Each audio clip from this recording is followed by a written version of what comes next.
Welcome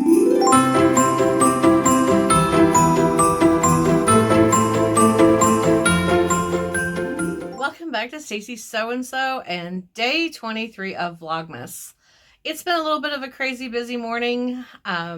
Just trying to get stuff done. I did get the Paula Deen volcano cake made already, and I'll be getting ready to do the apple cake here in a little bit.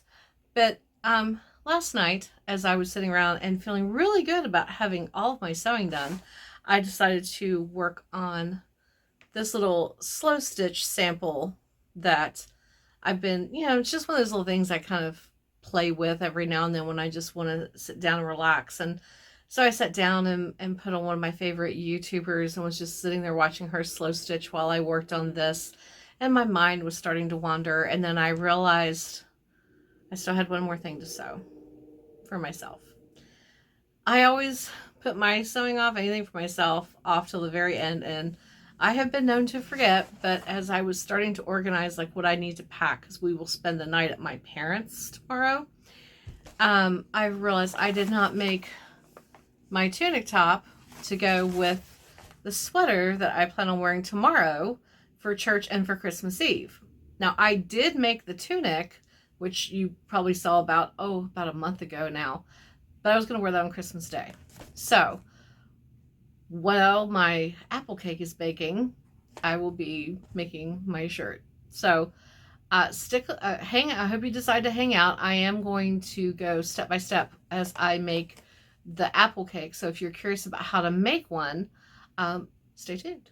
All right, so I have made it to the kitchen and I am ready to make the apple cake. This recipe was actually given to me a long time ago by my ex-mother-in-law, and I love it.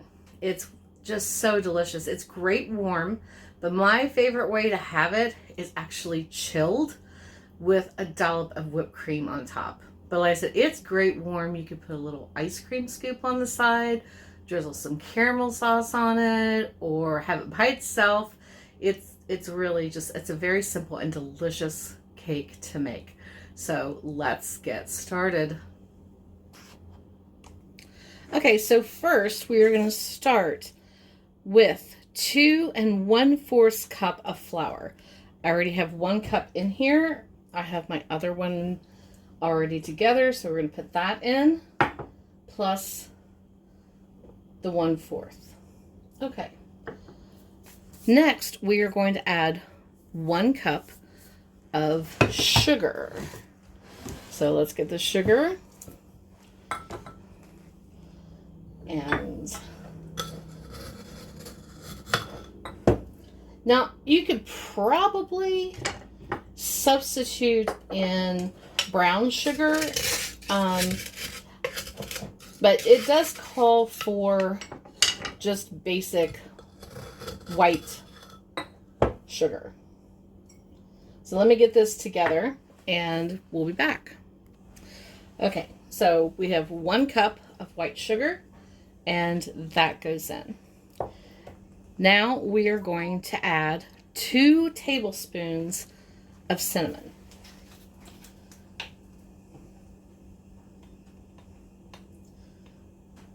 I'm going to be mindful how much I add, and I'll explain why in just a minute. There we go. Those weren't packed down, they were just level tablespoons of cinnamon. You also need to add 3/4 cup of salt. Close enough. And you will also need to add 2 teaspoons of baking soda. So let's get that in. 1 and 2. Now, once you get all of your dry ingredients together, it's a great idea to sift them. If you don't have a sifter, you can do what I'm going to do, which is use a whisk and just mix the dry ingredients together. Okay, so now we are done with our dry ingredients, and they should look like that. It smells wonderful. You can just smell the cinnamon and sugar. Now we are going to start adding the wet ingredients. Now, one of the things that can make it challenging to do this recipe is that it's difficult sometimes where you live to find canned apples, not pie filling. Now, I was able to find fried apples. They are not in, they're just in liquid. They're not in like a corn syrup or, you know, like pie filling is. When she started making this cake, I don't know where she got it from. She might have gotten it off of the can of, label off can of apples.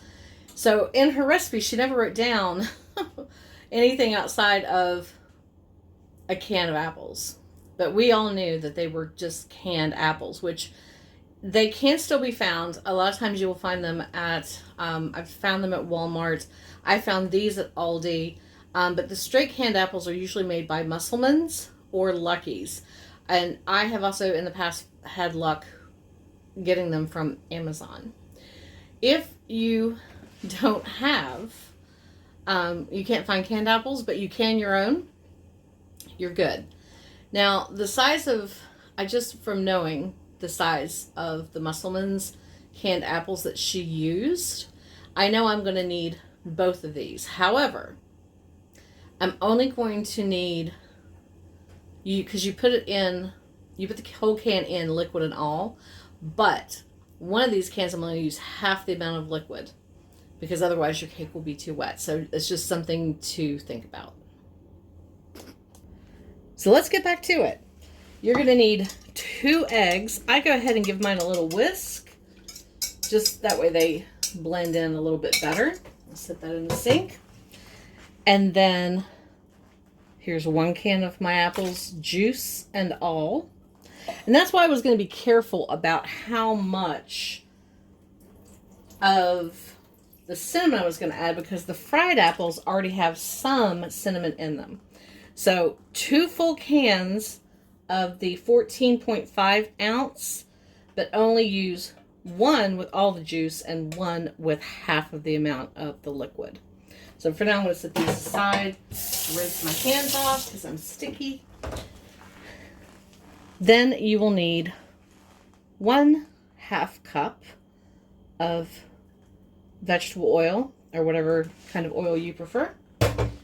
And now we are ready to start mixing. Once you get it all incorporated, you can see it's a very thick batter. So now you want to pour it out into a 9x13 greased baking dish. And now it is ready to go into a preheated oven. You will preheat your oven at 325 degrees and bake it for 1 hour, or until you put a toothpick in and it comes out clean. Okay, so while my apple cinnamon cake bakes and I get tempted by the smell, I am going to sew together my tunic. Again, I am using, because I didn't say it earlier, it is Simplicity 8557. I am doing the 3/4 length sleeves and this tunic right here because it will look great with my cardigan. And I'm going to be putting it together on my serger. I took time last night to make sure that I had my thread color changed and my setting to stretch. So, time to sew.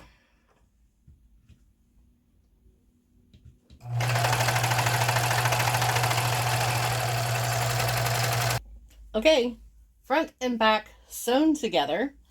Now I'm going to go ahead and just do a serge across the bottom, because it will make it easier for when I go to hem it on my machine. Okay, I'm ready to start pinning the sleeves together. I'm not going to use a lot of pins, really just enough to keep it in place while I take it over to my serger. The truth is, this top is so quick and easy to make. It is for stretch fabric only, according to the directions, but it's so easy to make because all you have is a front, a back, and then your sleeves. So even if you didn't already have it cut out the way I did, you could probably make this shirt while you are waiting for your apple cake to bake. So all I have left to do is hem the neckline of my shirt, and the smell of this cake is just killing me. My house smells wonderful. I love it. I cannot wait until it's done, and I cannot wait until I get to try it tomorrow. Oh my God, it's finally done. It may not be the prettiest cake, but it will look great because we are thinking about making homemade cream cheese icing with a touch of cinnamon in it. So it's sort of like snickerdoodle icing, but we'll think about that. It's a wonderful cake, so I hope you will try it. And I am also finished with my tunic. So thank goodness now I can get everything packed up for us to spend the night with Mom and Dad tomorrow. And also I wanted to let you know that tomorrow is going to be my last day of Vlogmas. I know normally people go until the 25th, but I am hoping that you are spending your day with your family and have a wonderful day. But I do have a special Vlogmas for tomorrow, and I hope you will check it out. It will not be long, but it is definitely something to help put you in the Christmas spirit. Thank you so much for joining me. Have a wonderful evening, and Merry Christmas.